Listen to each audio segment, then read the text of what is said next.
Welcome to the Music Nut program. I'm John. Thank you so much for joining me today. And welcome to the country. Don't mind the sounds of the birds or the bees or the traffic or the wind chimes over my shoulder. Welcome to the latest edition of the album After. The premise of this series is to talk about an album that came out after the album that was a major breakthrough for the band or artist. Today's artist is Green Day. The album After I will be discussing was released on October 18, 1995 on Reprise Records. Insomniac. It's a better picture here. I'll take it out of the cover. Here we go. Insomniac by Green Day. This would be the album after their 1994 breakthrough, Dookie. Dookie was a huge album for Green Day, an album with legs. 20 million units sold in the United States alone. It was huge all over the world. It would go 20 times platinum in the United States, 10 times platinum in Canada, several times platinum in Denmark, Ireland, New Zealand, Australia, the UK. Huge album on the modern rock charts. There were four singles that hit on those charts. Three of them hit number one in Longview, Basket Case, and When I Come Around. And Welcome to Paradise hit number seven on those charts. It would also win a Grammy for Best Alternative Album in 1995. Insomniac would be the album that would follow it. And this album only sold 2 million copies in the United States, so roughly 1/10 of what Dookie would sell. But did this album deserve a better fate, or did this sell about what it should have? I will go over that in the next several minutes. Green Day were and still are for the last 35 years. You got to give them massive credit for that. How many of these 90s bands still have that same lineup for when they broke through to the masses? Billy Joe Armstrong on lead vocals and guitar, Mike Dirntz on bass guitar, Trey Cool on drums and percussion. Trey Cool came in 1990 on their second album, Kerplunk. Billy Joe and Mike have been there since 1987. Now, Insomniac, like Dookie, would be produced by Rob Cavallo. Rob Cavallo would also produce for Green Day the Nimrod album, which followed Insomniac, their second breakthrough album, An American Idiot, and a live album, Bullet in the Bible, as well as Saviors, their latest album from 2024. You may have also heard Rob Cavallo's work with the Goo Goo Dolls as he produced A Boy Named Goo, Dizzy Up the Girl, and Gutter Flower. He also produced The Black Parade for My Chemical Romance, Rock and Roll Jesus for Kid Rock, Sound of Madness for Shinedown, and Brand New Eyes for Paramore. He would also produce the track Uninvited for Alanis Morissette on the City of Angels soundtrack, and that's where you would first hear the Goo Goo Dolls song Iris.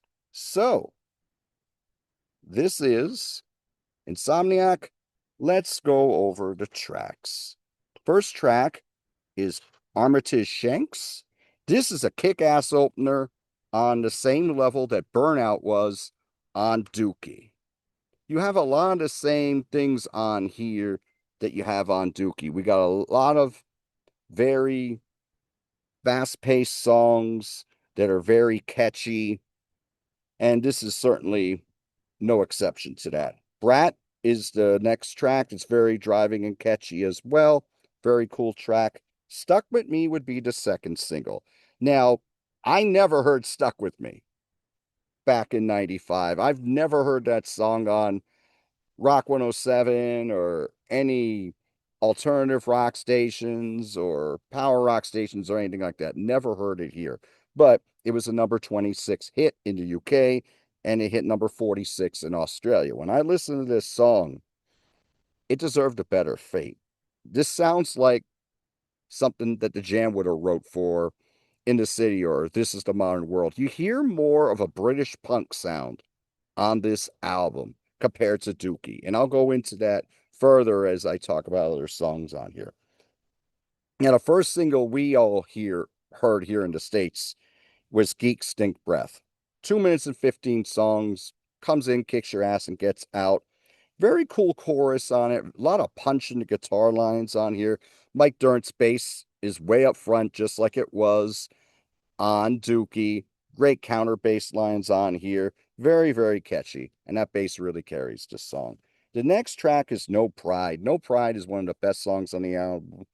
Cool counter bass line again. Very, very spirited. I love the way Billy Joe Armstrong sings this track. This is excellent. Babs Avalahu. Holy Buzzcocks. When you listen to this song, this sounds like early Buzzcocks. Close your eyes. You can imagine Pete Shelley singing this. It has that same passion, that same fire, that same delivery, and it's catchy as sin, just like early Buzzcocks. It is very, very cool. 86 is another cool tune that's very, very catchy, very riveting. Nice, cool chorus on here. The next track is Panic Song, and that starts out as a near 2 minute instrumental with those 16th notes or maybe 64th notes being played on a bass by Mike and Trey following him. And then you got Billy Joe coming in with those guitar chords, and then later on, he's playing those same fast notes. You listen to this song, it sounds like it would be a fantastic song live, a song that everyone would get into. And then the vocals finally kick in, and it is a really, really cool tune. Probably the longest song in the album, doesn't hit 4 minutes. We got 13 songs, 33 minutes on this album. Very fast, just like Dookie. Very cool track. Stewart and the Avenue. This is decent, but when we get to this point in the album, some of the songs sound a little samey, not quite as catchy as before, whereas Dookie, every song sounded excellent. And there was something to really admire about all of them. Some of these start to sound samey, but I like it. Brain Stew and Jaded. Or actually, it would be Brain Stew, and it would go into Jaded on the radio. That would be the third single. What I mean by that is it's a twofer. You know, you hear Heartbreaker and the Livin' Lovin' Maid for Led Zeppelin. We Will Rock You and the We Are the Champions for Queen. Bringing on the Heartbreak and the Switch 525 for Def Leppard. That's what this is to Green Day. Brain Stew and Jaded. You gotta play these two songs together. You play these songs together, they're perfect. If you separate them, you're a little pissed off because you're not hearing the second song. Now, Brain Stew, from the minute I heard this, I'm like, they took the notes from 25 or 6 to 4 by Chicago, but instead of playing them in 5 notes at a time, they're playing them in 2. And they have the distortion pedal picked up, and they're playing it more staccato, where everything else here before was driving. This is space between the notes on this song early on. It starts out really slow, it gains in momentum, but it's very, very catchy. Very great sing along lyric on here in chorus. And then we get into Jaded. And Jaded, it becomes a rip roaring, kick ass punk song for about a minute, minute and a half. And it is just relentless and joyous. It's spectacular. It's one of the few songs on this album, Brain Stew, Jaded, and a few others I'll talk about, where they're on the same level as Dookie. There's a lot of good songs on here, not quite as infectious and catchy as Dookie. And I'm not just talking to singles, I'm talking to deep cuts too. But Brain Stew, Jaded, definitely a highlight on this album. Westbound Sign, again, this is kind of like Stewart and the Avenue in the fact that it's getting a little samey here. It's cool, but I don't know if I'd put this on the same level as anything on Dookie, except maybe for that last track All By Myself, which was it wasn't listed on the album, and I've To me, that's a throwaway. The rest of the album's killer. Tightwad Hill, again, this is kind of like Westbound Sign. Only difference is we got a nice bridge on this song, which really works. Then we got Walking Contradiction. For the longest time, I thought this was a single. This is a song that closes the album. It doesn't sound like a song that would close the album because it's just a great kick-ass power pop punk song. 2 minutes and 15 seconds. But in doing my research, I realized this was actually not a single. It's just that the radio stations caught on to this song. You still hear this song pretty frequently on Lithium. You may hear it on, yeah, probably Lithium more than anything else. I don't think you'd hear it on Turbo on Sirius XM. I don't know if you'd hear it on 90s on 9. Like you might hear Geek Stink Breath or Brain Stew Jaded on 90s on 9, and you'd hear it on Lithium more often. But Walking Contradiction is one of the best songs on the album. Very, very catchy. And it ends this album on a very high note. This is Insomniac from 1995. How would I rate these albums? If I was to rank Dookie, Dookie's a 9.5. So close to a 10 for me, but this album kicks ass and takes names. One of the finer albums from 1994. It'd probably be between maybe number 6 and 10 in my favorite albums from 1994. This is a kick-ass album. It deserves all the accolades that it has. Insomniac, I'd probably go with 7.5. I like it. It's just not as infectious and catchy as Dookie. It sounds a little rushed. At this time, you had bands going 2 years between albums. This was not quite 2 years, like a year and 8, a year and 9 months or so. I think they needed a little more time. I think Reprise might have wanted to rush this out for the Christmas holiday shopping season there. And I think they just needed a little more time, you know, tighten the song. The songs are pretty tight, but, maybe work more on some of the hooks on here because it's not as hook laden as Dookie. But if you're a Green Day fan, definitely worth owning. It's quite good. It's just not great. So, what do you think of Insomniac? What do you think of Green Day and their music in general? They have been pretty prolific band. They have several albums out. They were all going gold or platinum right through the 2000s, and then by that point, we were selling a lot less hard copy albums and CDs. We were streaming a lot of stuff, but pretty impressive catalog, I would say. Pretty consistent. So what do you think of Insomniac, Dookie, any of the others? What do you think of the American Idiot album, which wound up giving Green Day hits on the pop charts here in the United States? Please let me know in the comments.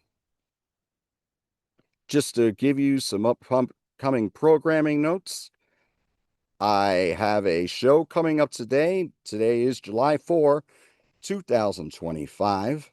I will have a show coming out today, The Live Cut. We will discuss a live album that does not get enough love. The album we will be talking about is Gary Moore's Blues Alive. I was privileged to be joined by BM Bolts and Ernesto Ramos for this episode. So definitely check that out here on John the Music Nut. I will be putting out a few more videos in the next few days. I will also be on Grant's Rock Warehouse. I'm not sure if it's going to be live, but we're going Tuesday, July 8th. I will be joining Grant as part of his One and Done series on the Warehouse. We will be discussing the only album released by Jeff Buckley during his lifetime, Grace. Looking forward to doing talking about that album with Grant. Looking forward to doing a lot of other stuff with Grant. We did a show, top 10 songs from 1992. That just came out in the last few days on Grant's Rock Warehouse. Make sure to check that episode out as well. So, thank you all so much for joining me today. It's Independence Day here in the United States. For all of you who celebrate, happy Independence Day. To everyone else around the world, I hope you all have a wonderful weekend. I just want to do a show here from outside. This is out on my deck. I live out in the country, and it's just a beautiful day, perfect day to do a show outside of my usual place where down in my basement and where I have my workstation and all my music and all that. So, thank you so much for joining me today. Do what you love, and I'll talk to you soon.